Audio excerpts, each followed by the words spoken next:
Hello everyone, welcome back to Sloka classes. Okay, this is the editorial of December 16th. December 16th editorial. So ఈ complete ఎడిటోరియల్లో ఉన్న మ్యాటర్ని మనం చూడాల్సి ఉంటుంది. ఈ ఎడిటోరియల్ని as టీస్గా చదివితే కనుక we will be feeling hectic such that every full stop to full stop every full stop to full stop మనం డీటెయిల్గా ఎక్స్ప్లెయిన్ చేసుకుందాం. అఫ్ కోర్స్ డైలీ చెప్పే ముందు మాటే బ్యాంకింగ్ అండ్ యూపీఎస్సి అండ్ ఎస్ఎస్సికి ప్రిపేర్ అయ్యేవాళ్ళు, ఎస్పెషల్లీ బ్యాంకింగ్ అండ్ యూపీఎస్సి వాళ్ళు grammar నేర్చుకోవడంతో పాటు సో ద కాంటెక్స్ట్ని నేర్చుకోవాలంటే ఎడిటోరియల్స్ అనేది చాలా ఎసెన్షియల్. సో ఎంత వొకాబులరీ నేర్చుకున్నా, ఎంత యాంటనిమ్స్ సినోనిమ్స్ నేర్చుకున్నా, మన కాంటెక్స్ట్ని అర్థం చేసుకోకుండా, మనం నేర్చుకునే గ్రామర్ని దాంట్లో ఎగ్జిక్యూట్ చేయకుండా, సో మనం ఎంత ప్రయత్నించినా కానీ మనకు ఎగ్జామినేషన్లో ప్రాపర్ స్కోర్ రాదు. Okay, let's go. Here the UDF starts as the front runner. ఇక్కడ ఫ్రంట్ రన్నర్ అంటే ముందంజలో ఉన్నాడు. UDF starts as the front runner in the Kerala assembly ఎలక్షన్లో యూడిఎఫ్ అనేది ఫ్రంట్ రన్నర్లో ఉంది. ఓకే, అవుట్కమ్ అంటే ఫలితం మనకు లోకల్ బాడీ ఎలక్షన్స్ తెలిసి షార్ట్ ఇన్ ద ఆర్మ్ అంటే it is in one type of ఈడియం. So that ప్రోత్సాహం, encouragement encouragement and bolster, we can say like that. The outcome of the local body elections in Kerala last week gives the Congress led UDF a shot in the arm going into the assembly election next year. Okay, ఏదైతే outcome ఉందో local body election last వీక్లో జరిగినటువంటి outcome ఉందో, కాంగ్రెస్ అనేది లీడ్లో ఉంది. ఇది వాళ్ళకి ఒక మంచి ఉత్సాహాన్ని ఇస్తుందని చెప్తుంది. The next modicum. Modicum means small change, small పరిణామం. Okay, small different change. Incumbency అని అంటే మనకు సో యాంటీ ఇంక్యుంబెన్సీ అధికార వ్యతిరేక భావన. సో యాంటీ ఇంక్యుంబెన్సీ అంటే వ్యతిరేకమైనటువంటి opposition. Next, deny. These kind of words we can say for the synonyms of this word. Dismiss అంటే మీకు తెలుసు already. There is definitely a modium. Okay, there is definitely a స్వల్ప పరిణామం of anti-incumbency at work against the CPM led LDF. ఏదైతే సిపిఐఎం ఉందో వాళ్ళ మీద అధికార వ్యతిరేక భావన అనేది వచ్చింది. In power for a decade, వాళ్ళు డికేడ్లో ఉన్నంత కాలం. Although the party has dismissed any such reasoning, అలాంటి ఫీలింగ్స్ ఏవైనా కొట్టిపడేసినా కానీ, సో వాళ్ళ మీద ఒక డికేడ్ నుండి ఉన్నటువంటి అధికారం చేత వాళ్ళ మీద ఒక స్వల్ప పరిణామంతో కూడుకున్నటువంటి డిఫరెన్షియేషన్ అయితే వచ్చింది. The elections also marked an inflation. So year marked అంటే మనకు తెలుసు ఇన్ఫ్లేషన్ పాయింట్ కీలక మలుపు. Bipolar, by means always two. Bipolar politics means రెండు ధృవాల రాజకీయాలు. అన్సీటింగ్ అంటే అధికారం నుంచి తొలగించడం. రీన్ అంటే పాలన. Reign. Next regime, we can say like that. Gathering strike power, బలాన్ని క్రమంగా పెంచుకోవడం. ఓకే, వన్ బై వన్ చూద్దాం. The elections also marked an inflection point. Okay, ఒక కీలక మలుపుని సూచించాయి in the states bipolar elections. So రెండు ధృవాల మధ్య ఉన్నటువంటి రాజకీయాల్లో, with the BJP led NDA unseating the left from its decades long reign at the Thiruvananthapuram Municipal Corporation, building a perception of gathering strike power in the state. ఏదైతే BJP led NDA ఏదైతే ఉందో దాన్ని decade నుంచి ఉన్నదాంటి అధికారం నుంచి తొలగించినారనమాట. ఆ పాలనలో ఉన్నటువంటి వాటిలో వాళ్ళు ఎంత బలాన్ని సంక్రమించుకున్నాను కూడా, కాకపోతే రిజల్ట్స్ మాత్రం డిఫరెన్స్గా ఉన్నాయి. Okay, next the result widely being read. Okay, widely being read. ఇక్కడ బీయింగ్ రీడ్ అనేది ఆల్వేస్ V3 అనమాట. మనకు బీయింగ్ తర్వాత వచ్చే వర్డ్ ఏదైనా V3లో ఉండాలి. V2, V1, V2, V3లో ఉండాలి. సారీ, V2లో ఉండాలి. V2 పాస్ ఫామ్లో ఉండాలి. Okay, the result widely being read as a forerunner. Forerunner means mundastu anchana, foresight, we can say foresight అంటే ముందస్తు ఆలోచన to the assembly election. Holds holds అంటే పట్టుకొని, holds lessons for all three fronts. Hold lesson for all three fronts. The result widely being read as a forerunner to the assembly election holds lesson for all three fronts. అందరికీ కూడా ఒక గుణపాఠం లాగే ఉందన్నమాట. Contrary means విరుద్ధంగా. Contrary to what the final tally final tally would suggest, they was no UDF wave అనేది లేదు. Rather means exactly, ఖచ్చితంగా. We can say that consolidation అంటే consolidation different గా ఉన్నటువంటి అన్నిటిని ఒక దగ్గర చేర్చడాన్ని మనం కన్సాలిడేషన్ అని అంటాము. అండ్ కాన్స్టిట్యూయన్స్ అంటే భాగస్వామ్యం అని. క్లీన్ స్వీప్ అంటే మనకు పూర్తిగా గెలిపని. Rather it would have been a consolidation of anti-left votes in some regions, especially in the central districts of Kottayam, Idukki, and Ernakulam, and Malappuram in the north, where IUML, the second largest constituents of the UDF, made a clean sweep for the alliance. Next, coming together, కలిసి రావడం, for share గణనీయమైన వాటా, substantial.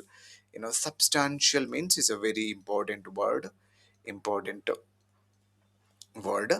Substantial means in a huge, enormous, we can say that.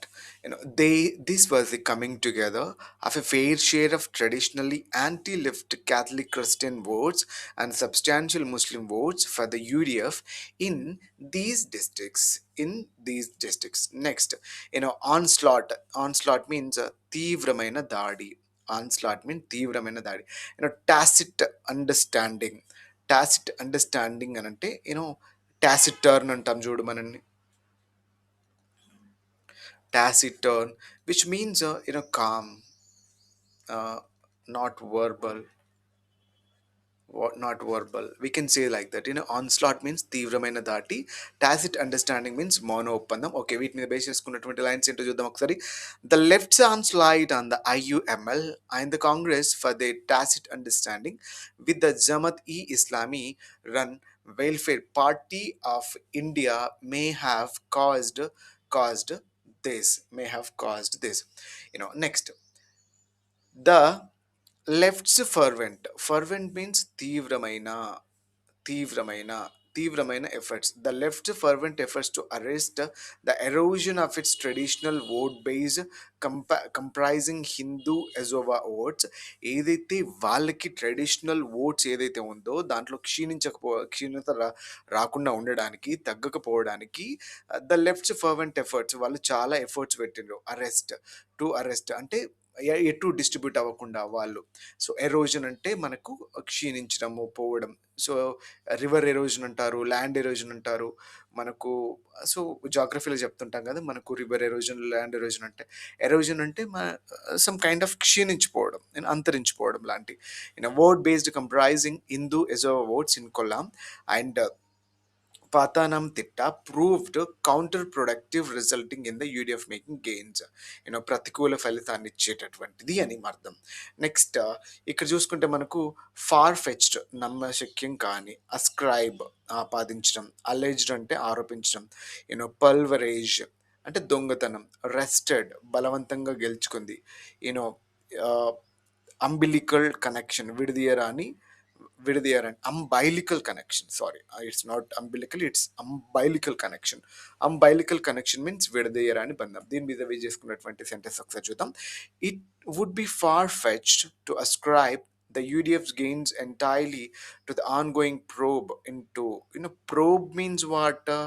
Probe ante enquiry. అని అర్థం. Probe into the alleged pilferage of gold from Sabarimala, as the left wrested the Pandalam municipality, which has an umbilical connection with the hill shrine from the BJP.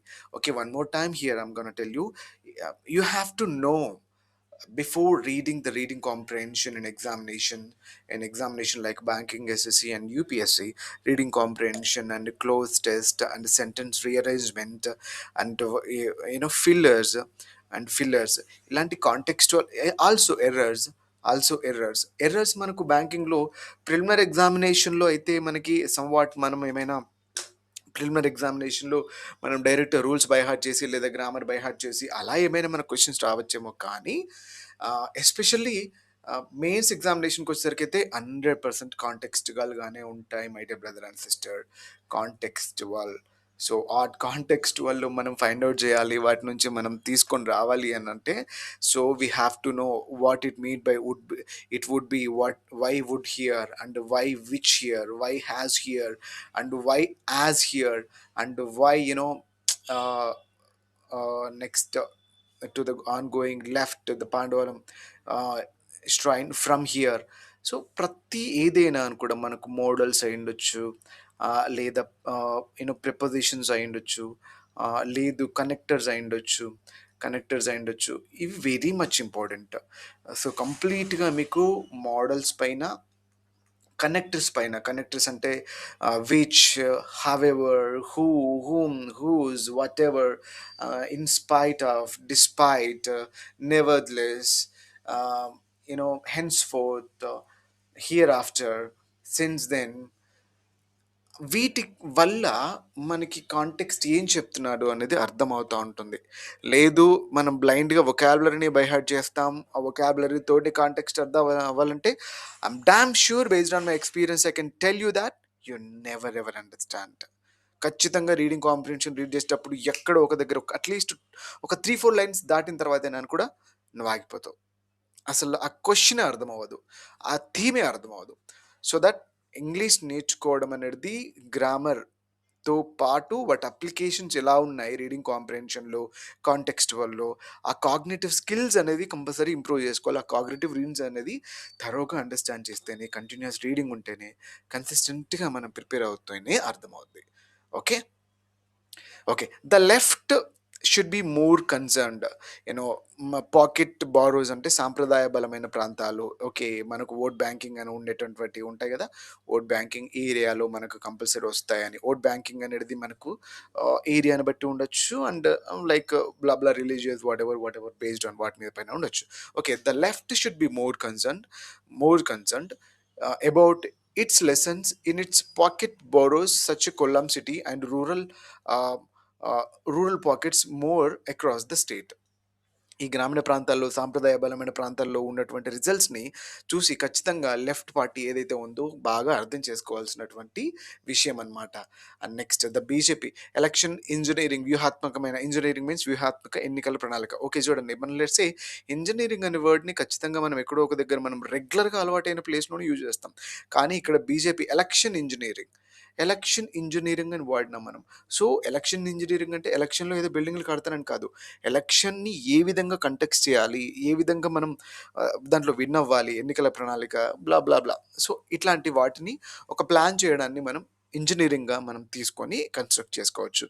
The BJP's election engineering stood out అని అంటే ప్రత్యేకంగా కనిపించింది. Of course ఇక్కడ మనకు past ఫామ్లో ఉంది stood out అని, but here in stand out. ఎప్పుడైనా స్టాండ్ అవుట్, స్టూడ్ అవుట్ ఇలాంటి వర్డ్స్ ఉన్నాయి కదా, ఇది పాస్ట్ ఫామ్లోకి మారాలి అని అన్నాను కూడా, అండ్ ప్రెసెంట్ కంటిన్యూస్ అది ఏ వర్బ్లోకి మారినా V1, V2, V3, V4, V5 ఏ వరకు మారినా కానీ, దేని వరకు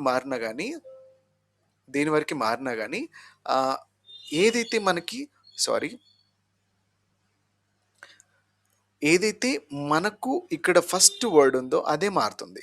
stand out, stood out, standing out, అంతేగాని స్టాండ్ అవుటెడ్, స్టాండ్ అవుటింగ్, సో వీటికి మనకు మారదు.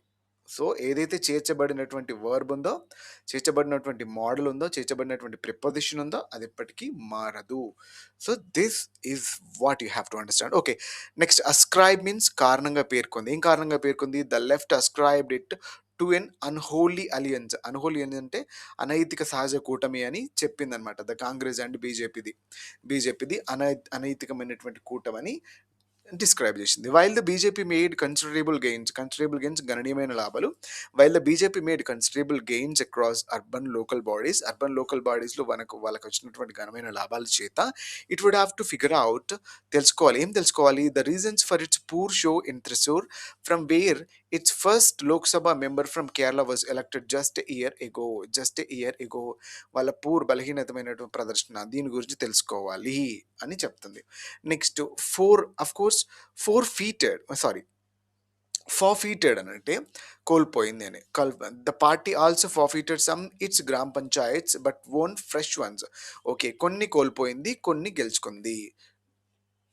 నెక్స్ట్ యూనిక్లీ ప్రత్యేకంగా కాన్సిక్యూటివ్ అని అంటే 1 2 3 4 5 6 7 8 అని మనం ఇలా తీసుకుంటే ఇవన్నీ కాన్సిక్యూటివ్లో ఉన్నాయి. 1 2 3 4 5 6 7 8 కాన్సిక్యూటివ్ నెంబర్స్ అంటే ఒకదానితో ఒకటి వరుస క్రమంలో వచ్చేదాన్ని కాన్సిక్యూటివ్ అని అంటారు. ఒకవేళ మనకు క్రొనాలజీ అని అంటే క్రొనాలజీ అన్న మీనింగ్ దానికి ఏమొస్తుంది? క్రొనాలజీ అని అంటే కంటిన్యూస్ ఈవెంట్స్ అనే మీనింగ్ వస్తుంది. కంటిన్యూస్ ఈవెంట్స్ అన్న మీనింగ్ వస్తుంది. వన్ బై వన్ జరుగుతున్నటువంటి ఈవెంట్స్ అనమాట. హియర్ కాన్సిక్యూటివ్ టర్మ్స్ అంటే వరుస కాలాలు. స్పర్ అంటే స్పర్ అంటే మనకి ఇంక్రీజ్ అనమాట. అభివృద్ధిని ప్రోత్సహించడం. Spur means encouragement, enhance and next bolster, we can say like that only. Parochial అంటే సంకుచిత దృష్టి, రిజిడ్ దృష్టి. వెల్ఫేరిస్ట్ కోర్ అంటే సంక్షేమ విధానాల మూలము. సో ఈ విధంగా మనం we can say it uniquely ప్రత్యేకంగా కాన్సిక్యూటివ్ టర్మ్స్ వరుస కాలాలు. So we can say it like that only. Then next largely అంటే ఎక్కువ, డిఫెన్సివ్ అంటే రక్షణాత్మకంగా, సన్రీ అని అంటే వివిధ అన్న మీనింగ్ వస్తుంది. But its campaign was largely defensive focusing on sundry issues, చిన్న ఇష్యూస్ వాటి మీద ఫోకస్ చేసింది అనమాట. నెక్స్ట్ బెనిఫిట్ లాభపడింది, ల్యాప్సెస్ మీన్స్ తప్పిదాలు. The UDF more than the BJP benefited from the left's lapses. ఏదైతే లెఫ్ట్స్ చేసినటువంటి తప్పిదాలు ఉందో వాటి వల్ల బీజేపీ కన్నా ఎక్కువ యూడిఎఫ్ లాభపడింది అన్న మీనింగ్ అనమాట. Okay, this is reading comprehension. మనం డైలీ ఒకటి నేర్చుకుందాం. ఈరోజు ఉన్నటువంటి ఎడిటోరియల్ మీద వచ్చినటువంటి రీడింగ్ కాంప్రహెన్షన్ ఇది.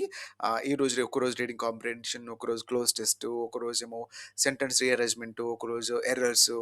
ఏదైతే మనం నేర్చుకుంటున్నామో ఎడిటోరియల్, ఆ